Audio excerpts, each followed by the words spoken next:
Ilan kayong mga security guard dyan? Marami po kami, ma'am eh. Almost 500 po siguro, ma'am. 500? Yes, ma'am. Marami. Ay, think Nakadeploy sa kung saan-saan. O, yaw po. Okay. Gaano katagal na kayo sa ahensya na to? Ako po 8 taon na po ako. 8 taon. Ilan taon ka na ba, tay? 61 na po, ma'am. 61, Senior na po. pwede pa rin. Senior citizen, pero hanggang 65, pwede pa, di ba? So, 8 taon ka na. Yes, ma'am. Ito ba ang unang pagkakataon na naging hindi tama ang pasweldo sa inyo? Ma'am, simula nung umpisa, hindi talaga maganda ang paswelo, mababa. Ngayon lang kami naglakas loob na pumunta rito para ireklamo na. Kasi sabi sa amin 500 kayo mahigit? yung iba magagandang duty, magagandang sahod. Kami lang sa LGU ang mababa. City government po kami. Kasi iba-ibang Opo, lugar opo, kayo, no? iba-ibang- Sandali lang. City government ng Ng Dasmariñas. Dasmariñas. Ano ang kontrata? Saan kayo nagbabantay? Anong binabantayan nyo? Ako po, dati sa hospital, 5 years. Ngayon, nasa slaughter po ako. Hawak din po ng city. Market. Opo. Kayo? Ganun din po, ma'am. Sa Ganun din. slaughter po. Gano'ng katagal ka na sa BAT security? Bali ako po 2 years and 3 months po. 2 years and 3 months. Ikaw naman, kuya? 8 years din po mahigit. 8 years ka rin, mahigit. Gano'ng katagal na ba kayo na dito na-assign sa slaughterhouse? Kayong tatlo, nasa slaughterhouse kayo? Sa akin po, 2017 po. 2017. Opo. So, ibig sabihin, LGU kayo. Opo. Na ano? O sandali lang, yung mismong presidente ang makakausap natin. Ha? Si Sir Benji Toledo. Kilala niyo Sir Benji? Yes, yes. Oh, nakausap niyo na ba ang HR ninyo tungkol dito? Nung miniting kami. Mm. Tapos, mayroon nagsabi na February, tataasan na raw kami. Mm. Hanggang sa matras na matras ngayon, sabi, lahat ng senior, tatanggalin na. Mm. At ang makakatikim ng increase ng sahod, yung may iwan. Magandang hapon po, Sir Benji. Yes po. Sir, Opo. meron po tayong ilang mga security guard dito. Apparently, ang issue po nila ay hindi daw po sila nakakatanggap ng tamang pasahod. And only because naka-assign sila sa isang local government unit. Tama po ba ito, sir? Sa Cavite po sila naka-assign. Sa Cavite. Opo. Papuntayin na lang natin, ma'am, sa office. Mm. At remedyohan natin yan. Bibigyan natin. At Itatama natin, sir. Itatama natin, no. Yung sinasabi nilang, yung Kasi below minimum. papalitan sila. Mm-mm. Papalitan sila. Hindi papalitan. Ayan no? na. Huwag kang mag-alala. Kasi hanggang Sige. 65 naman pwede magtrabaho. Sir, pangalawa po, ang natatanggap nila for 12 hours is below minimum. So I think there needs to be a recomputation. Sige po. Ang sa ating yung nagpe-payroll, ibibigay natin yan, no? Okay. Ilan po ba Sige po. ang affected sa inyo nito? Yung mga LGU lang? Yes, ma'am. Okay. Oo. Kasi ang gagawin po namin, makakausap naman namin yung provincial director rin ng Dole Cavite. Siguro po, para patas ang laban, magkakaroon talaga ng siguro pag-inspection, yung ganyan, para klaro. Sige Pero po, opo. maraming salamat, Sir Benji Toledo. Payag po ako. Kung Ayun ano, naman pala ibibigay natin, no? Huwag na kayong dumaan sa HR. Diretso tayo kay Sir Benji. Yes, ma'am. Ayan, Sige oh. po. Sige. Nakangiti na sila. Sa akin na pumunta. Ha? Okay. Sige. Sir Benji, Okay po. maraming salamat po ha. Ma'am Marivic, magandang hapon po. Magandang hapon po. For information ng lahat, ang minimum wage po sa Cavite area is 600 pesos. Tama po, ma'am? Opo. Yes. And therefore, kung 12 hours silang nagtatrabaho, it should be computed at 12 hours with the corresponding nighttime differential. Tama po ba, ma'am? Yung 12 hours po, may night differential kung pumasok po sa alas 10 ng gabi hanggang alas 6 ng umaga. Yun. Opo, pero kung ordinary day hour lang naman po, 93.75 per hour. Okay. So yung 4 hours po is 375. Oh. Kalaro So ka agad. ibig sabihin Nakulang. dapat po is 975 ang tatanggapin sa 12 hours. O yun. Opo. So, klarong-klaro na kulang. Ma'am, does it matter kung magkano ang binabayad or kung magkano ang kontrata nung pinaka-principal? Kasi naka-assign sila sa LGU. Ngayon, ang sinasabi kasi is, ito lang ang kontrata ng LGU. Does it matter? Or we should still follow, di ba, kung magkano minimum wage? Opo, anything that is contrary to the law is deemed illegal po. So Yun. kahit ano pong kontrata yan, kung hindi naman po naaayon sa tamang batas natin, which is 600 pesos Yun. na minimum wage, hindi po natin makukonsider yung kanilang kontrata. Oh, ayan ha. Klaro. Oh, nakangiti na si tatay. Oh, so narinig din niyo ha. Pwede naman sana ipaliwanag namin na Opo. kami lang, pero mas maganda na naririnig niyo talaga Yes, sa ma'am. kanila, Yes, okay? ma'am. Huwag po kayong mag-alala kasi may proseso naman talaga. Yes, ma'am. Okay? Siguro nung una lang na pumunta kayo doon sa HR at saka may hindi pagkakaintindihan, minsan medyo may kabagalan rin lang. Opo. Pero ito, dumiretso tayo mismo sa may-ari. Minsan rin kasi yung may-ari hindi na nakikialam doon Opo. sa Yes, yung ma'am. operations. Kailangan iparating natin sa kataas-taasang kagalang-galangan. Yes, ma'am. Diba? Tapos ma'am, yung night differential namin, ma'am, minsan po kasi na alata namin sa sahod namin, parang 500 lang po ang nadadagdag, almost 1,000 na po every month. Oh, so yan, kailangan i-recompute yan, if at all. So may proseso tayo. Ang kakailanganin natin ngayon is yung mga statement ninyo at saka yung payslip naman ninyo, sila naman ang magpapatunay niya. Paano ba binibigay ang sweldo ninyo? ATM po, ma'am. ATM. Yes, So may ma'am. hawak kayong ATM. Opo. Nakapangalan sa iyo yung ATM o Yes, yung ma'am. nakapangalan Nakapangalan. talaga sa inyo? So ibig sabihin, may record din yan. Kayo ba ay umuutang o bumabali? Yes, ma'am. Bumabali ako, ma'am. Bumabali ka? Okay naman sweldo nila, ma'am. Lagi advance. Sa loob Advance na po. 8 years, advance ng advance. Yun lang, yung computation Yun lang lang natin po. ang tinatanong natin. Sayang, malaking bagay rin yun ha? Opo. Kasi mahirap ang buhay ngayon. Tapos ma'am, yung ano po ma'am, yung insurance po namin, ma'am, tanong lang po ba namin kung natural lang po ba na nagtataas po ang bayad ng insurance? Kasi yung insurance po namin, ma'am, nagbayad po kami nung 600 po yata, set to 7. Tapos Per year. opo. Tapos ngayon po, parang naging 1,000 po yung, para aware lang din po yung mga naiwan namin kasama, na minsan po kasi pag may magme-medical po kami, bumabawas po sa sahod po namin yung medical. Saka yung last year po na ng firing po namin, bawas po sa sahod po namin. May kontrata ba kayo? Ma'am, yes, Employment ma'am. contract? May Meron, kopya ma'am. kayo? Meron, ma'am. May, pero Nasa inyo wala- or nasa kanila? sa kanila po. Kanila Okay. po. Tingnan natin kung ano yung kontrata nila, yung contract of employment. Ano ba ang nakalagay doon? Hours of work, etc. Lahat na. Kasi meron pang nawala daw sila nung leave. Incentive, ma'am. Service in- 5 days. 5 Wala days. din kami nun.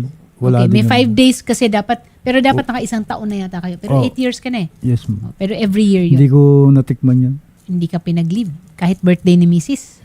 Yes, ma'am. Yung nakarangan, naglilib ako. Magpapacheck up ako. Ayaw eh. Wala raw guard na makuha eh. Kailangan daw ma'am, pag magli-leave ka raw ma'am, kailangan emergency lang. O yun na nga, emergency kasi kailangan ka magpa-check up. So, sir, again, ilalapit natin ito, no? Kasi yung mga ganyan, dapat meron, di ba, Shari? Hindi naman pwede. Kahit na magli-leave ka, pero no pay. Kung hindi ka pa entitled doon sa leave. Minsan nabubulay ko eh. Sabi nga sa akin eh, 61 ka na, pwede ka na mag-retire.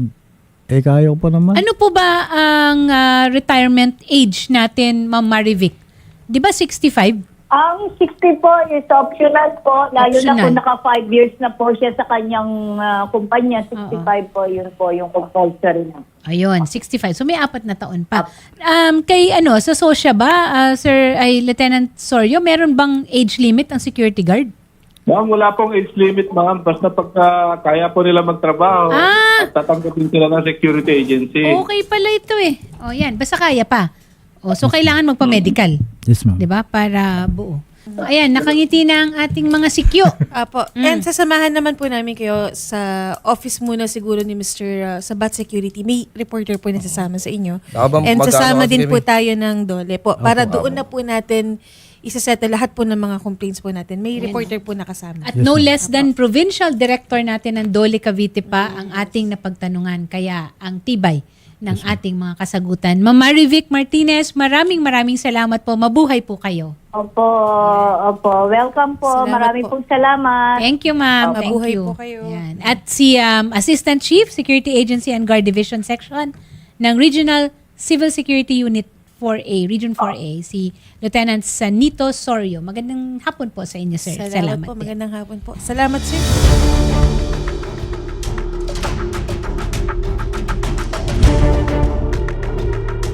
Good afternoon po sa inyo. Ngayon nandito po tayo sa Dole, Cavite po at pag-uusapan po finally makikiharap po ang ating ang BAT Security Agency po ninyo. Tatay, ano po yung ina-expect po ninyo na pag-uusapan po mamaya sa loob ng Dole? Yung ibibigay na hinihingi namin, sana maibigay na nga sa amin. Yung nga po, lahat kami maasa na gano'n. Dahil hanggang ngayon po, naghihintay pa rin po kayo doon simula nung lumapit po kayo sa programa ni Idol Rafi. Opo, hanggang ngayon naghihintay pa rin kami. Sana maibigay na nga yung nararapat na ibigay. Ayun po, sana po ibigay nila yung hinihiling po namin para po matapos na po ito. No, sa katunayan po, hanggang ngayon nag-duty pa rin po kayo. Opo. Kamusta naman po ang duty po ninyo sa agency? Okay naman po. Hindi naman po napag-iinitan? Hindi naman po. Okay, sir, kayo po, ano po yung sentiments po ninyo sa inyong agency? Sa akin naman, ma'am, okay naman po ang agency namin, ma'am. Ang nahabol lang po namin doon yung karapatan namin na OT. Bali na naman po mag-settle po sila sa perang binigay po namin sa kanila. Mas okay po. Ayun lang naman po yun namin, ma'am. Okay po, sige po, wag po kayo mag-alala at kaya andito po, pinapunta po tayo ni Idol Rafi po dito para i-monitor po at siguraduhin na maibibigay po nila yung mga pangangailangan po ninyo. Pasok na po tayo sa loob para malaman po natin kung ano yung resulta po. Okay po?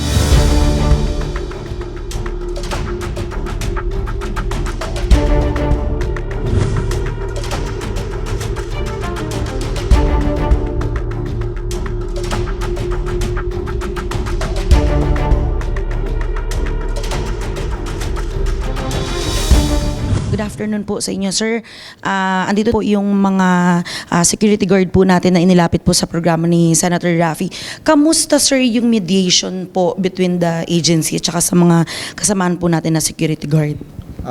Bali, 3 po dun sa mga security guard natin. Tinanggap yung offer ng management at yung isa po ay nag-decide na i-elevate na lang po yung kanyang reklamo sa NLRC. Bali, yung dalawa po na pinakamatagal ay naka-receive ng tig 70,000 at yung isa po ay 30,000. For now, sir, ano naman po na hinihintay po natin at kailangan po nilang pirmahan? Ngayon po ay gawa po tayo ng quit claim na pinirmahan ng ating mga gwardiya at bibigyan na lang po natin ng kopya yung both parties. Sir, base po doon sa concern po ng ating mga security guards, ano po yung napag-desisyonan po ng management? Actually, ma'am, yung final decision niya na actually financial support lang po sa kanila, hindi settlement kasi continuous pa naman po yung duty nila. At saka inopera namin sila, ma'am, na kung gusto nila, i-transfer namin sila sa mas malaking sahod. So ibig sabihin, sir, clear lang po natin na openly pa rin naman po sila nagde-deploy po doon sa inyo pong Yes, ma'am. sa inyo pong agency, and after po na pumunta sila kay Senator Rafi para i-raise yung concern nila ay napagbigyan nyo naman po, na ibigay naman po ng management. Yes, ma'am. Yung hinihingi naman nila is namin sa management. Na-endorse ko sa management yung pinag-usapan namin. And yan yung nag-over kami, especially doon sa 3. So maliban doon sa isa talaga na, kumbaga yung management kasi binasi doon sa service nila, yung tagal ng serbisyo nila, kami naman, yung management naman natin is willing, pag lumapit kayo anytime, kasi wala namang kay boss, lalo-lalo na yung natin, yung presidente natin, napakabait. Anytime na puntahan nyo dun sa office, talagang haharapin kayo nun. O-operan kayo kung ano yung nyo, kung kailangan nyo ng pera, hindi madamot po yun. Maraming salamat din po, sir, sa pagtugon po sa kanilang mga concern. Meron pa po ba kayong mga questions, mga katanungan po para, since andito po ang inyong representative po ng agency po ninyo, meron pa pong anything sa inyo, sir? Ako po nagpapasalamat po ako sa team ng BAT. Nabigyan po kami ng financial assistance at hindi naman po kami tinatanggol sa trabaho. At pasalamat din kami na dagdagan na kami ng sahod. At yun po, maraming salamat. Sir Benji, nataasan po kami. Salamat po at lahat po kami na taga-city government. Nasiya po kami sa itilaas. Maraming salamat din po sa inyo. Salamat po, ma'am. Salamat, sir.